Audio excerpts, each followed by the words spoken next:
This next section is called preparing an action plan. Those goals, those smarter goals that you've worked through, you need to have a map in order to make those goals a reality. You can have an action plan. It's a map. It's like GPS, or for those of us that are older, a triptych, or the Rand McNally book, or whatever. You need to have a plan and how you're going to accomplish these goals. And again, you need to be able to revise that along the way because you're going to learn things along the way and you can make some adjustments so you can continue down the path. You know, the 2 points between beginning and end, we've seen this image before, is not a straight line. It's a really spaghetti looking like line. And the key is to try to minimize the spaghetti as much as you can. It won't be a straight line, but the more times you take a look at things and adjust when you can will make the path a little bit easier. In order to be successful in your goals, you got to have a strong action plan. You got to have something that works for you, though. Okay, you can download templates on action plans, but if you're not accomplishing things, you're just going to have some things on a piece of paper and you're not getting anywhere. A place I helped out, it had laid out an action plan for me in a role. And in this role, I was replacing somebody that'd been with that organization for over 3 decades. They passed away. So they had some pretty aggressive things that they wanted to accomplish that, quite frankly, I think they wanted to have done for a long time, but just wasn't going to happen with the previous individual. And they accomplished everything on that list. It took time, but I knew what they asked. I knew the steps that needed to be taken in order to be successful in those things. Yes, there were hiccups and hurdles along the way. Throw in a pandemic, but pretty much everything was completed in the time frame that was agreed upon. And why? Because you have a plan, you have action plans, you have check-ins, you make sure that you have all the resources that you need and reach out when you need some additional guidance or assistance or materials or resources or whatnot. But the key thing is you want to have those check-ins and those action plans to be able to do stuff.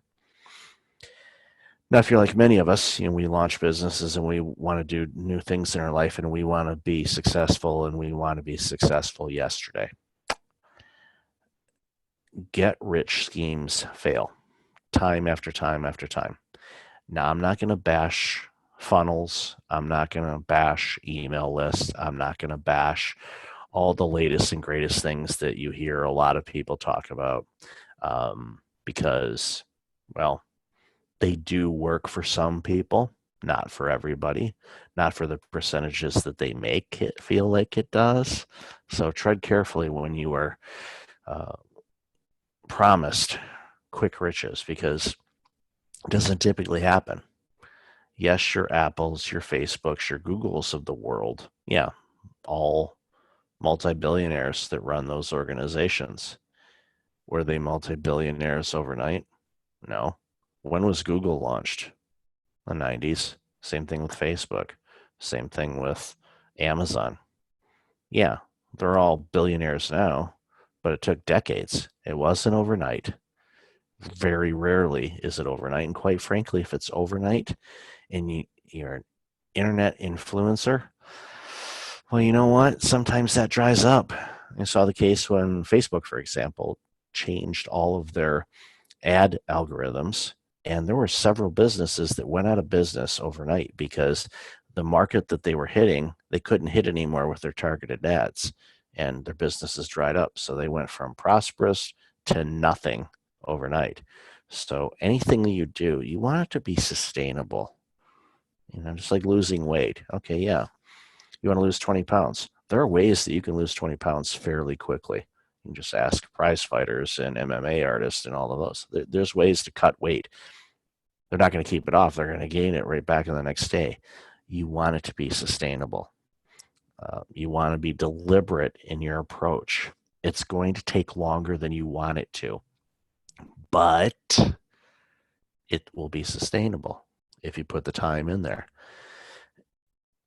We've heard 5-year plans. Where do you plan to be in 5 years? Well, I don't even know where I'm going to be in the next 5 minutes. Probably still talking with you, or maybe in the next section. 5 years from now? Well, if you would ask me 5 years ago where I'd be on this particular date, I would not have said where I am now. Life has a way of throwing some pretty interesting curveballs, but you need to be prepared for that. There's going to be twists and turns in this thing we call life. And ultimately, if you have a strong foundation in your goals, in the motivation to want to be successful at the goals, to improve your life and improve the lives of others, that's a good way to make sure that you're going to have a fighting chance to make sure that your goals are successful. When you're going through your action plan, there's 4 areas that commonly come up again and again. You need to determine what needs to be done, when it's going to be done, who's going to do it if it's not you, and what resources and other things do you need in order to be successful. You got to map that out. You don't want to wing it. Action plans are not a winging episode or exercise. You want to make sure that you do the things that you need to do in a way that is helpful. So you have your action step, who's responsible for it, when's the deadline, what resources do you need, what kind of challenges happen, and challenges are going to happen, and what's the result, what do you want to come out of that. And you can use that template for everything that you plan in life. Talk to you in the next section.